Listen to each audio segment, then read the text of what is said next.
কাজ। আপনারা যদি অন্যান্য ক্যারিয়ার প্রতিষ্ঠিত হয়ে থাকেন, আপনাদের নিজেদের এক্সাম্পল দিয়ে বোঝান জীবনের যে আমরাই তো জীবনে অনেক কিছু করছি। তো সেক্ষেত্রে এটাই যে মূল একদম করতেই হবে এমনটা। নিট ২০২৫ শেষ হয়ে গিয়েছে। প্রায় ৩-৪ দিন হয়ে গিয়েছে। আমি ভাবলাম যে গার্ডিয়ানদের সঙ্গে কথা বলাটা অবশ্যই জরুরি। আমি আমার ড্রপের যে ভিডিওটা বানিয়েছিলাম, সেখানেও বললাম যে যেহেতু বহু গার্ডিয়ানের সঙ্গে নিটের প্রিপারেশন স্টুডেন্টদের একটা মানে আত্মিক যোগ থাকে। সে কারণে গার্ডিয়ানদের সঙ্গে কথা বলাও জরুরি এবং স্টুডেন্টদের সঙ্গে জরুরি। তবে আমার মনে হয় যে সমস্ত ছেলেরা এখন নিট দিচ্ছে, অ্যাডাল্টহুড এ পৌঁছে গেছে ঠিক আছে। ভাবনা চিন্তা এখনো সেইভাবে বিকশিত হয়নি। নিজেকে সামলানোর মতো ইমোশনালি স্টেবল হওয়া, এগুলো এখনো পসিবল হয়নি। আর আপনারা জানেন নিট ২০২৫ এর পরীক্ষা আপনাদের ছেলেমেয়েরা যেমনভাবে গোটা বছর রেজাল্ট করেছে, সেই মতো হয়তো হয়নি। আপনাদের আশানুরূপ হয়নি বা তার মনের মতোই হয়নি।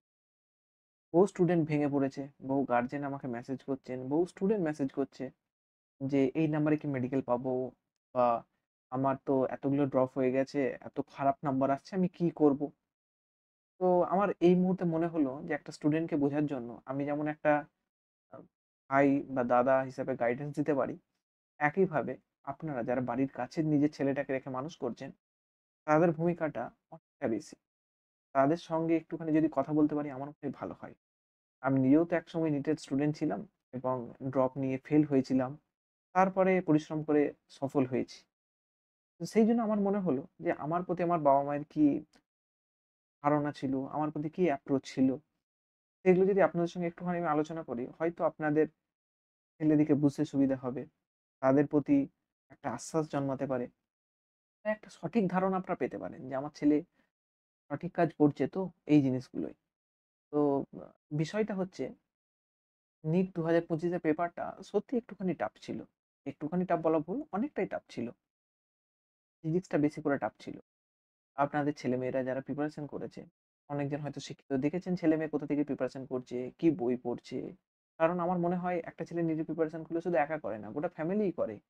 আমি যখন নিটে প্রিপারেশন করতাম, আমার বাবা সবকিছু জেনে গেছিলেন এনসিইআরটি থেকে শুরু করে সবকিছুই। প্রিপারেশন এর রাত জেগে আমার পাশে থাকা, আমাকে ঘুম থেকে তুলে দেওয়া, আমার মায়ের প্রত্যেকটা সময়ে আমাকে নির্দিষ্ট সময়ে খাবার তৈরি করে দেওয়া, চা থেকে শুরু করে সবকিছুই যাতে আমার কোন রকম কোনো পড়াশোনা হ্যাম্পার না হয়। এরকম কাজ আপনারা সবাই করেছেন। আপনাদের অনেকের মনে হচ্ছে যে অনেক পরিশ্রম করলাম ছেলেটার জন্য, ছেলেটা অনেক পরিশ্রম করলো, হলো না কেন? দেখুন বেসিক্যালি অনেক সময় না হার্ড ওয়ার্ক এর সঙ্গে ভাগ্যটাও জরুরি। 70% যদি হার্ড ওয়ার্ক জরুরি থাকে, ভাগ্যটাও 30% লাগে। আমি আমার জীবনের ঘটনাই বলি। আমি যখন ১ম বছর ড্রপ নিয়েছিলাম, প্রচুর পরিশ্রম করেছিলাম, প্রচুর। মানে একটা নিটের স্টুডেন্ট যতটা পরিশ্রম করতে পারে, আমি আমার তরফ থেকে বেস্ট করেছিলাম। তা সত্ত্বেও আমি কিন্তু চান্স পাইনি। পড়াশোনায় কিছু জায়গায় কনসেপ্টে ল্যাক ছিল তো পরের জিনিস। কিন্তু ভাগ্যও ছিল। আমার মতোই কিছু বন্ধু যারা সেই সময় পরীক্ষায় নাম্বার পেত, তারা কিন্তু সিলেক্টেড হয়ে যায় সেই বছর নিটে। তো সুতরাং আপনার যে ছেলেটা এই বছর চান্স পাবে না বা পাচ্ছে না মনে হচ্ছে, তাকে নিয়ে ভেঙে পড়ার কিছু নেই। একটা সুযোগ দিন। আমি যখন ১ম বছর ভেঙে পড়েছিলাম, আমার বাবা বলেছিলেন, আমার ফ্যামিলিতে বলতে গেলে একটু দূরসম্পর্কে একজন ডক্টর হয়েছেন। মানে ডক্টর হয়ে গিয়েছিলেন তখন। তো বা ও সে ৩ ড্রপ নিয়ে হয়েছিল। তো আমাকে তখন বাবা বলেন যে, "ও তো ৩ ড্রপ নিয়ে হয়েছে। তুই ভেঙে পড়ছিস কেন? তোর জীবন কি এখনই শেষ? তোর যদি ডাক্তার হওয়ার স্বপ্ন থাকে বা আমার ফ্যামিলির যদি ডাক্তার হওয়ার স্বপ্ন থাকে, তুই সেটাকে পূরণ করতে চাইলে তুই আরেকটা ড্রপ নে না।" আমার বাবার যে এই পজিটিভ অ্যাপ্রোচটা ছিল, আমার বাড়ির প্রত্যেকটা মেম্বারের যে পজিটিভ অ্যাপ্রোচ ছিল, সেগুলো আমার চারপাশের যারা ডিমোটিভেটিং কথা, নেগেটিভ কথাবার্তা বলেছিল না, তাদের কথাগুলো আর কানে এসে পৌঁছায়নি। বাবা আমাকে বলল, "কত টাকা খরচা হবে, যা হবে আমি আমার তরফ থেকে সব করব। তুই প্রিপারেশন করতে চাইছিস তুই কর না। তুই তোর 100% টা দে।" তখন অ্যাজ এ তার সন বা তার সন্তান হিসাবে আমার বাবা-মা আমার জন্য তো সবসময় কষ্ট করছেই। এই মুহূর্তে যেই মুহূর্তে উনাদের আমার উপর রাগ ঝেড়ে দেওয়ার কথা, সেই মুহূর্তেও আমাকে সাপোর্ট করে চলেছেন। তো জাস্ট এই সাপোর্টটাই আমার মনের মধ্যে সবসময় একটা ভরসা দিত যে জীবন তো শেষ হয়ে যাচ্ছে না। আর জীবনে আমি কিছু অ্যাচিভ না করতে পারলে আমার বাবা-মা আমাকে সবসময় রাখছেন। এই যে একটা স্টুডেন্টের প্রিপারেশন কালে এই যে মাথার উপর একটা ছাদের মতো জিনিস, বাবা-মা তো অবশ্যই সবসময় ছাদ কিন্তু এই সত্যিকারের যে একটা সাপোর্ট, এটা না তার মনোবলকে কতটা শক্ত করে দেয় এটা বুঝতে পারবেন না। এই মুহূর্তে পরীক্ষা খারাপ হয়েছে ওদেরকে একটু সাপোর্ট দিন। মেন্টালি, ইমোশনালি সবকিছু সাপোর্ট দিন। ওদেরকে বলুন চিন্তার কিছু নেই। তুই যথেষ্ট পরিশ্রম করেছিস। তুই তোর তরফ থেকে যা দিয়েছিস সেই অনুযায়ী পরীক্ষা দিয়েছিস। আর এটা কম্পিটিটিভ এক্সাম। এখানে ৬০০ পেলেই যে চান্স পাবো 550 পেলে যে চান্স পাবো না এমনটা নয়। তোমার কম্পারিজন এ কতগুলো ছেলে ভালো রেজাল্ট করছে, কতগুলো ছেলে খারাপ রেজাল্ট করছে তার ভিতরে তুমি চান্স পাবে। সুতরাং তুমি যদি 550 পাও তুমি কিন্তু চান্স পেতে পারো এই বছর। তুমি যদি 530 পাই তাও চান্স পেতে পারো। সুতরাং আগে 650 পেতে এখন 550 পেয়েছো এটা নিয়ে মন খারাপ করার কিছু নেই। আপনার ছেলেদিকে বোঝান। আ যদি ড্রপ নিতে চায় একটুখানি ভাবনা চিন্তা করুন যে আপনার ফ্যামিলি কন্ডিশন কেমন? পৃথিবীতে শুধুমাত্র ডাক্তারি একমাত্র পথ নয়, অন্যান্য পথও আছে। সে যদি অন্য কোনো পথ না নিতে চায় তাকে একটু বোঝান। তবে একদম এমন করে দিবেন না যেন সে এটা না মনে করে যে আমার বাবা-মা আমাকে সাপোর্টই করছে না। অনেকজনের আপনাদেরকে আমি মেসেজ দেখাতে পারি। তারা লেখে যে আমার বাড়ি থেকে ড্রপটাকে চাইছে না।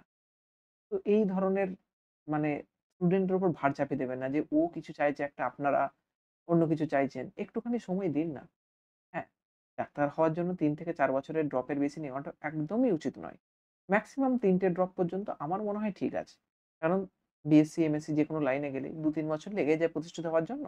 সেটা যদি এখানে ১ম এই দেওয়া যায় ড্রপ হিসাবে, তাহলে আমার মনে হয় না খুব একটা ক্ষতি। কিন্তু তার থেকে বেশি যদি ড্রপ নিতে চায়, আপনার যে সন্তান আছে তাকে বোঝান একটু যে, "বাবু এর থেকে বেশি তো ড্রপ নিয়ে তো অনেকটা সময় নষ্ট হয়ে যাবে। এর থেকে অন্যান্য কেরিয়ার অনেক ভালো আছে। আপনারা যদি অন্যান্য কেরিয়ারে প্রতিষ্ঠিত হয়ে থাকেন, আপনাদের নিজেদের এক্সাম্পল দিয়ে বোঝান জীবনের যে, আমরাই তো জীবনে অনেক কিছু করছি। তো সেক্ষেত্রে এটাই যে মূল একদম করতেই হবে এমনটা কিছু নয়।" তো একটুখানি এই সময় ইমোশনালি সাপোর্ট দিন। আপনার ছেলেমেয়ে যথেষ্ট পরিশ্রম করেছে। আবার তাকে পরিশ্রম করতে সাহায্য করুন। আবার তাকে তার নিজের লক্ষ্যে পৌঁছানোর জন্য সাহায্য করুন। তাকে একদম দৃঢ় একটা মনোভাব তৈরি করতে সাহায্য করুন। তার মনের মধ্যে মোটিভেশন এর ভরপুর করে দিন। যাতে সে কোনোভাবেই বাইরের মানুষ দ্বারা এই মুহূর্তে নেগেটিভ ফিলিংস এ না চলে যায়, নেগেটিভ থটস এ না আসে।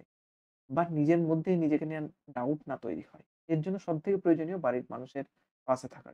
আশা করছি আপনারা থাকবেন।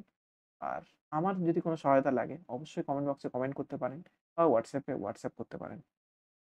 এই ভিডিওটা একটুখানি মাথায় রাখবেন। শুধুমাত্র আপনাদের জন্যই ভিডিওটা করা।